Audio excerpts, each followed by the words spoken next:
ঘূর্ণিঝড় দানার প্রভাবে উপকূলীয় ৯ অঞ্চলে আজ সন্ধ্যার মধ্যে ৮০ কিলোমিটার বেগে ঝড়ের আভাস রয়েছে। আগামীকাল শুক্রবার ভোরে ভারতের ওড়িশা উপকূল অতিক্রম করতে পারে দানা।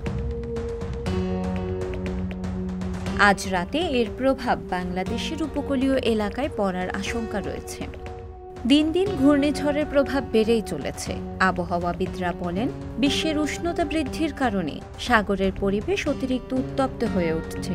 এই কারণে ঘন ঘন উপকূলগুলোতে আঘাত হানছে ঝড়। এগুলো পরবর্তীতে বড় আকার ধারণ করছে।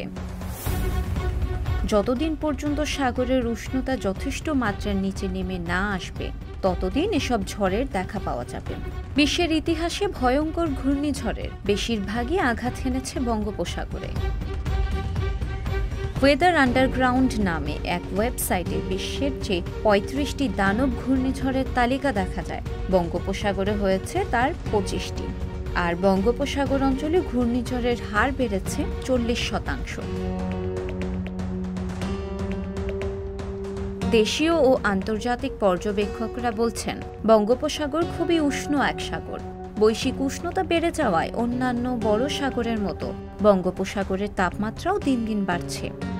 জলবায়ু বিজ্ঞানীদের মতে, বৈশ্বিক উষ্ণায়নের কারণে ভারত মহাসাগরের চরিত্র ও তাপমাত্রা দ্রুত বদল ঘটছে, যা স্বাভাবিকের তুলনায় তাপমাত্রা ১-২ ডিগ্রি বেশি উষ্ণ হয়ে উঠেছে। এর প্রভাব পড়েছে গিয়ে আরব ও বঙ্গোপসাগরে। ভারতের আবহাওয়া বিজ্ঞানী রক্সি ম্যাথু কোল বলেন, সাম্প্রতিক বছরগুলোতে যেসব ঘূর্ণিঝড় সৃষ্টি হয়েছে, সেগুলো অনেক দিন ধরে শক্তি সঞ্চয় করে রেখেছে। এর আগেও এমন করে ঘূর্ণিঝড় আমফান দীর্ঘ সময় ধরে শক্তি সঞ্চয় করে বিপুল শক্তি নিয়ে আছড়ে পড়ে ধ্বংসলীলা করে দিয়েছিল।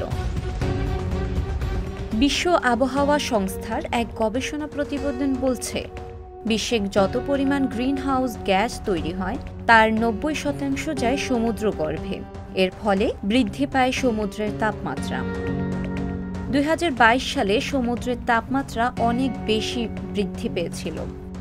বৈশ্বিক উষ্ণায়নের কারণে সাগরের উপরিতলের উষ্ণতা বাড়ছে। সেই সঙ্গে দিন দিন বাড়ছে সাগরের তার ধরে রাখার মাত্রা। ফলে সাগরের চরিত্রের বদলে যাওয়ার প্রভাব ফেলছে ঘূর্ণিঝড় হয়ে। পরিবেশের অবস্থা এমন বদলাতে থাকলে এর মাত্রা এবং শক্তি আরও বাড়বে। এতে ধ্বংস হতে থাকবে স্থলভাগ। শিলা ইসলাম, সংবাদ প্রকাশ।